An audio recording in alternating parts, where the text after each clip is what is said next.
गणेशाय नमः। रसपान करेंगे बैसाख मास की गणेश चौथ व्रत कथा। पार्वती जी ने अपने पुत्र गणेश जी से पूछा कि हे वत्स, बैसाख महीने की चौथ को किन गणेश का व्रत और पूजन करना चाहिए। गणेश जी ने कहा कि हे जननी, बैसाख मास की चतुर्थी को ब्रकटुंड गणेश का व्रत और पूजन करना चाहिए और कमल गट्टे से बनी भोजन सामग्री उन्हें अर्पित करनी चाहिए। इस तिथि के व्रत की एक कथा मैं सुनाता हूँ। पूर्व काल में राजा रंतिदेव के राज्य में धर्मकेतु नामक एक ब्राह्मण रहता था।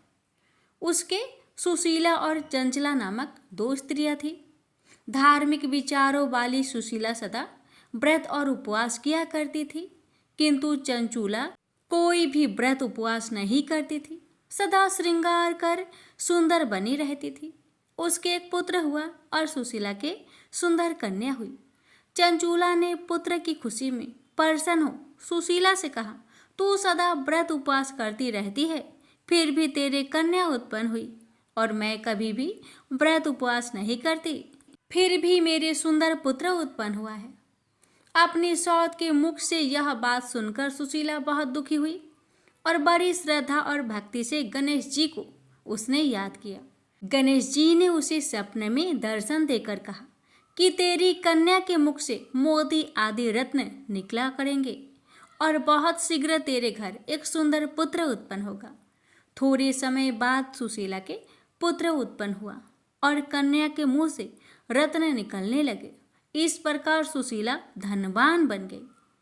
धर्मकेतु कुछ समय बाद मृत्यु को प्राप्त हुआ। ब्राह्मण की मृत्यु के बाद चंचूला घर की सब संपत्ति लेकर अलग हो गई। अपनी सौत सुशीला के घर में अपार धन देखकर चंचूला उससे ईर्ष्या करने लगी। चंचूला ने अवसर पाकर सुशीला की कन्या को कुएं में गिरा दिया। गणेश जी की कृपा से वह कुएं से बाहर निकलकर अपने घर पर आ गई। कन्या को घर पर आई हुई देखकर चंचूला को बड़ा कौतूहल हुआ। गणेश जी की कृपा से यह फल जानकर वह सुशीला के चरणों में गिर पड़ी और अपने किए पापों के लिए क्षमा मांगते हुए उससे बोली कि हे बहन, मुझे क्षमा करो, मैंने बहुत पाप किए हैं। तुम दयालु हो, दोनों कुलों का उद्धार करने वाली हो। तुम पर गणेश जी की पूर्ण कृपा है, अतः तुम्हें कोई कष्ट नहीं पहुंचा सकता। हे जननी, प्राचीन काल की कथा मैंने तुम्हें सुना दी है, सो यह व्रत बहुत पुण्य देने वाला है। इस लोक में इससे श्रेष्ठ विघ्न विनाशक कोई दूसरा व्रत नहीं है। श्री कृष्ण जी कहते हैं कि हे धर्मराज, आप भी विधि पूर्वक गणेश जी का व्रत कीजिए। इसके करने से आपके शत्रुओं का नाश होगा तथा अष्ट सिद्धियां और नौ निधियां आपके सामने करवत होकर खड़ी रहेगी। हे धर्मपरायण युधिष्ठिर, आप अपने भाइयों, धर्मपत्नी और माता के साथ इस व्रत को कीजिए।